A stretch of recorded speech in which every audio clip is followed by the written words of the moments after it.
ላከው ሰው ነው፣ የአብዬ ከዝን ነው፣ የመሮ እንትን ነው፣ የፋኖ ነው፣ የውሸት ነው፣ የእውነት ነው የሚለው ወሬ በወሬ ደረጃ ያውሩ። መከልከል ማንንም አፍ መያዝ አልችልም። ከኔ አፍ ደግሞ እንድትሰሙት ስለምፈልግ ከማንም የፖለቲካ ድርጅት ጋር ማልሰራ እዚህም ቲክታክ ላይም ላሉ ሰዎች ለማናቸውም ታዛዥነትም ተላኪነትም የሌለኝ ሰው ነኝ።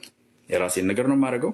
ቀራረበው ማወራቸው ሰዎች ጓደኛ የሆኑ ሰዎች አሉ፣ ግን እነሱም ያውቁታል። ይህን አርግ አታርግ ማንም ሊለኝ አይችልም። ትልቅ ሰው ህፃን ልጅ አይደለሁም እና ማድረግ ያለብኝን ነገር አስቤ አሰላስዬ ማደርግ ሰው ስለሆንኩ ለእኔ ብዙ ሰዎች እንትን ልትሉ ልታበረታቱኝ በውስጥም በኩል የጻፋችሁልኝ ያላችሁ፣ እንዳትረበሽ ቀጥል ስራህን እንደዚህ በምናምን የምትሉኝ ያላችሁ፣ በፍጹም አይነካኝም። አንስኬድ ምንም ማልነካ ማልጨረፍበት ነገር ነው ይሄ። እኔን የሚያሸንፈኝ የሚበልጥ የሚገዛኝ ነገር ምንድን ነው? ሀሳብ ነው። በሀሳባቸው መጥቶ አንተ ይሄ የተናገርከው አሁን በቅርብ ጊዜ ለምሳሌ አንድ ሰው በውስጥ በኩል ምንድን ነው በኦሮሚያ ውስጥ የሚኖሩ ሰዎች 10 ሚሊዮን ያህል አማራ አለ ብለህ ተናገርክና ይህን ቁጥር ከየት ነው ያመጣኸው?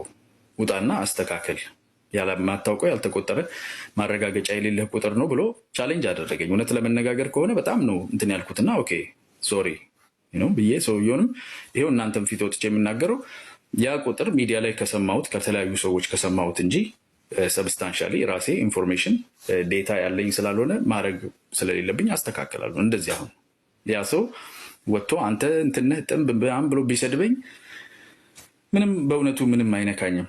ግን እውነትን ይዞ መጥቶ ሰው ቻሌንጅ ሲያደርገኝ ያሸንፈኛል። ሀሳቤንም ቀይራለሁ፣ ይቅርታም እጠይቃለሁ። እውነት ለመናገር ከሆነ ከዚህ በፊትም አይታችኋል።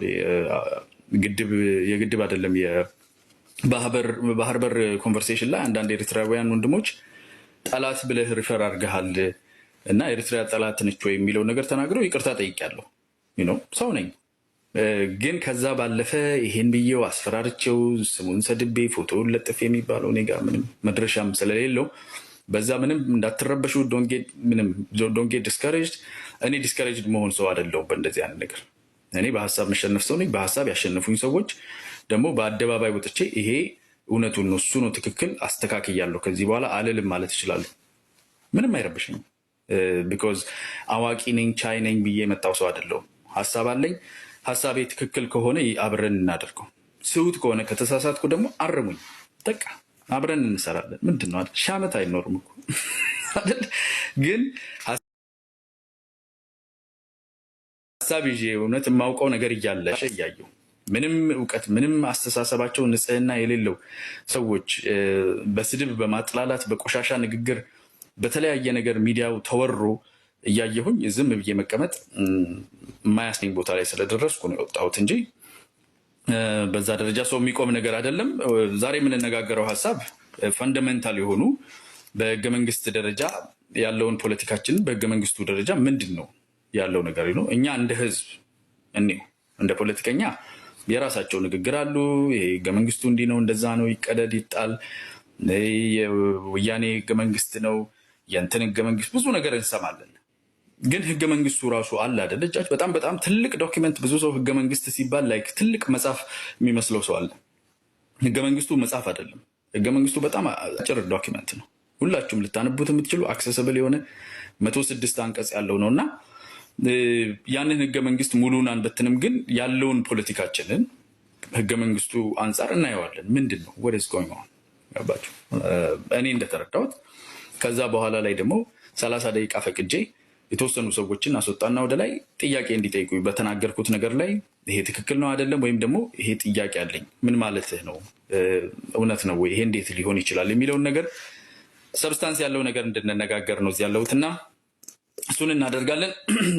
በፌስቡክ ላይ አሳውቅ ያለው የፌስቡክ ገጼ ቲክታክ ፔጅም ላይ አለ። ዋው 4000 ኮፒ ሊንክ አድርጋችኋል ኦልሬዲ። በጣም የምትገርሙ ናችሁ። ቴንክ ዩ። ሰው መጥቶ እንዲሰማ ፈልጋችኋል ማለት ነው። ፌስቡክ ገጼ አለ፣ እዛ ላይ ነው ብዙ ጊዜ የዛሬውንም አሳውቄ ነው የገባሁት ከነርዕሱ። እዚህ ላይ ያሉ ሩሞች ውስጥም አንዳንድ የማውቃቸው ሰዎች ጠርቀም ብሎ ሰው የሚጫወትበት ቦታ እየገባው እጄን አውጥቼ በዚህ ሰዓት ላይ ሚቲንግ ይኖረኛል፣ በዚህ ሰዓት ላይ ላይቭ ገባለሁ ብዬ አሳውቃለሁ። እኔ ባይዞ እዚህ ስመጣ 1000 ሰው ይመጣል፣ 2000 ሰው ይመጣል፣ 1000 ሰው ይመጣል ብዬ በፍጹም አስቤ አልመጣም። ስመጣ 10ም ሰው 12ም ሰው 100ም ሰው 10,000 ሰው doesn't matter። ሀሳብ አንዴ ከወጣ በኋላ አሸናፊን ሀሳብ ከሆነ ይሄዳል። አንዴ ከወጣ እና ውስጥ ያለውን ነገር ግን የማስበውን ነገር የማምንበትን ለህዝቤ ለሀገሬ በአጠቃላይ ለሰው ልጅ ጥቅም አለው የምለው ነገር ይዤ ላይ ተቀምጬ እያሽሟጠጥኩ እነኚህ ምን ዋጋ አላቸው? ዝም ብሎ አበባ የሚለምን ዝም ብሎ ታፕታፕ የሚለምን ዝም ብሎ ወሬ የሚያወራው ውሸታም ነው ተሳዳቢ ነው እያልኩ ቤቴ ውስጥ ከምንጎራደድ ለምን ይዤው አልወጣም የሚል ሀሳብ ነው እዚህ ይዞኝ የመጣው። የምፈልጋቸው ኦብጀክቲቮች ደግሞ አሉ። ይሄን ይሁንልኝ የምለው የዛ ሀገር ፖለቲካ ይሄንን እንዲሆን ፈልጋለሁ እምላቸዋለሁ። እና ከነሱ ውስጥ ዛሬ መጀመሪያ የሆነውን ነገር እስቲ መሰረቱን እንፈትሸው እና እኛ እንደ ህዝብ የአሜሪካ ኮንስቲትዩሽን ዊ ዘ ፒፕል ብሎ የሚጀምረው እኛ ህዝቦች ብሎ ነው የሚጀምረው። እኛ ህዝቦች እና ህገ መንግስት የሚባለው ነገር ራሱ ብዙ ጊዜ መንግስት የሰጠን ህግ የሚመስለን ሰዎች አለን። አንደኛ ማስተካከያ ቀደም ብዬ እየጀመርኩ እንዳለው ይገባኛል፣ ግን ስለነካካ ነው እንሄድበት። ህገ መንግስት የሚባለው ነገር መንግስት ያወጣው ህግ አይደለም።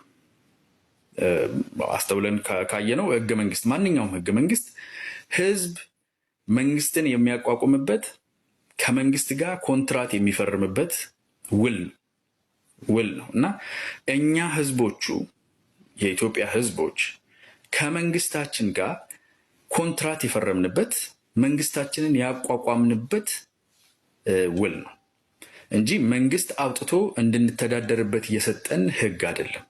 ህገ መንግስቱ ውል ነው። የህጎች ሁሉ የበላይ የሚሆንበት ምክንያት እነኛ ህጎች ሁሉ ከዚህ ህገ መንግስት ውስጥ የሚመነጩ ለዚህ ህገ መንግስት የሚገዙ ናቸው። ለምን? ህዝቡ ነው በዚህ ይገዛለሁ። ፖሊስ ሆኖ መሳሪያ ይዞ የሚንቀሳቀስ ወታደር ሆኖ የሚንቀሳቀስ የሚያስተዳድረኝ፣ ባጠፋ የሚያስረኝ፣ በጀቴ ላይ የሚወስን ግብር የሚሰበስብብኝ ይሄንን መንግስት ሳቋቁም ይህን ህገ መንግስት ያቋቋምኩበት ውል ኮንትራቱ ህገ መንግስት ይባላል። እና ይህን ኮንትራታችንን እስቲ ዛሬ እንየው ነው የሚለው ሀሳቤ። እስቲ እንፈትሸው። ፖለቲካችንን እናውቀዋለን፣ ብዙ ነገር እንሰማለን እና ይሄ የምንሰማውን ፖለቲካ በዚህ ውላችን መሰረት እንፈትሸው።